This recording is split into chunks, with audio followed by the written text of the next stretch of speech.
students. In this session, let us discuss about the design of shaft. So before considering the design of shaft, let us know what is shaft or especially transmission shaft, and what are the different classification of the transmission shaft, and what are the materials which are usually used for making the transmission shaft. Then what are the stresses induced in the shaft while transmitting the power? Okay. First, let us have the definition of the transmission shaft. Normally, the transmission shaft usually refers to a rotating machine element, normally which has a circular cross section and supporting the transmission elements like sprockets, pulleys, gears, etc. And it transmits the power. So the transmission shaft is nothing but a rotating machine element as supporting the transmission elements like gears or pulleys. Here, and it transmits the power.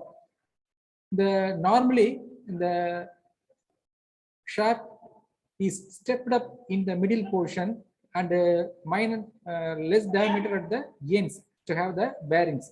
Normally, the major diameter are stepped up with the at the middle, provided with the fillet, and the ends are at less diameter to have the bearings for support.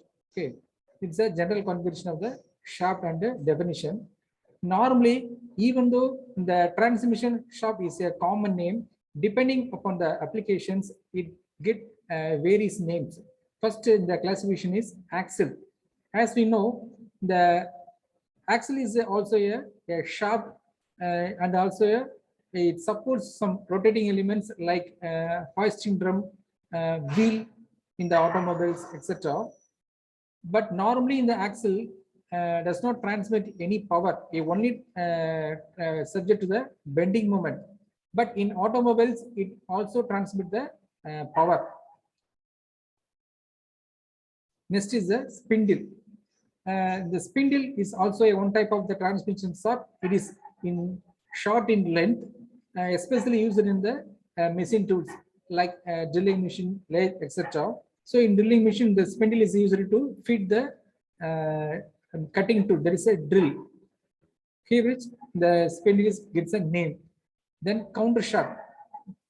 It is also known as a secondary shaft, which is driven by another shaft, that is a main shaft, so which receives power from the main shaft. Normally, the direction of rotation of the counter shaft is just opposite to the main shaft, so it is in the counter direction, so it gets a name counter shaft. So it is used in the various multi-stage gearboxes. Then is jack shaft. It is also an intermediate shaft between the. It is used between the two shafts. It is used in the transmission of power. The function is similar to the counter shaft. Then line shaft. For example, in the workshop, some places the system consists of a lengthy shaft. So it consists of various shafts connected together by means of a coupling in actual directions. Here, the couplings are used to join all the shafts. So it's called a line shaft. So here, the normal practice is to have a single large motor at one place, and the line shaft is driven. So from which the various machine tools get power from the line shaft at the proper appropriate places. These are some classification of the transmission shaft. Then the common materials used for shaft. So normally for ordinary transmission shaft, the medium carbon steel is used. Example 48 or 38. Then for higher strength is required, high carbon steel is used. So in the commercial shaft, normally it's regarded as a low carbon steel. Okay. So the size of the shaft, normally the transmission shaft is from the range of 25 millimeter to 200 millimeter with the size increment in each group. Normally the shaft is designed and finalized and rounded up to a R20 series using the preferred numbers. Next, stresses in the shafts. When a shaft is rotated, it is given the twisting moment or torque. So it induced with a torsional shears. So when shaft is rotated, by default the shaft is induced with the torsional shears. It is due to the transmission of the torque. Second,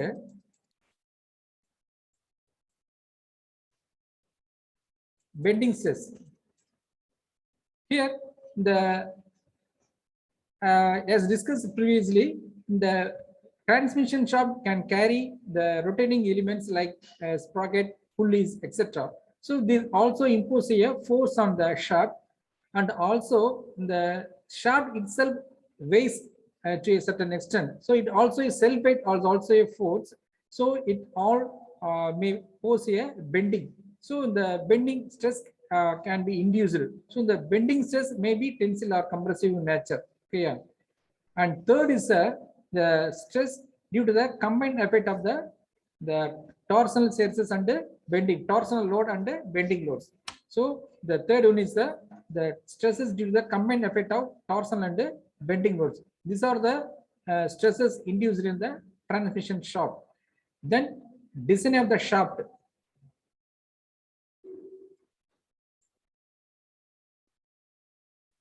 Here, normally the shaft is designed on basis of three criteria. One is the strength, second is the rigidity and the stiffness, third is the critical speed. Here, the strength is here refers. It is based on the permissible stress. For example, what is the maximum stress a stout material can withstand without failure? So it is based on the permissible or allowable stress a stout material can withstand. Second one is the rigidity or stiffness. Sometimes if the length of the shaft is very less, that is a short shaft, here the stresses induced is very minimal. So in that case, the design is based on the twist, angle of twist. Here the criteria is angle of twist. So this type of shaft is designed on the basis of rigidity and stiffness.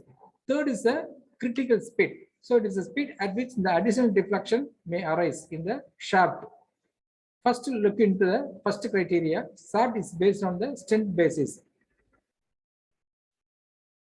First, the shaft is subject to the twisting moment only. So here the torsional equation is, as we know, mt by j equal to tau by r equal to g theta by L.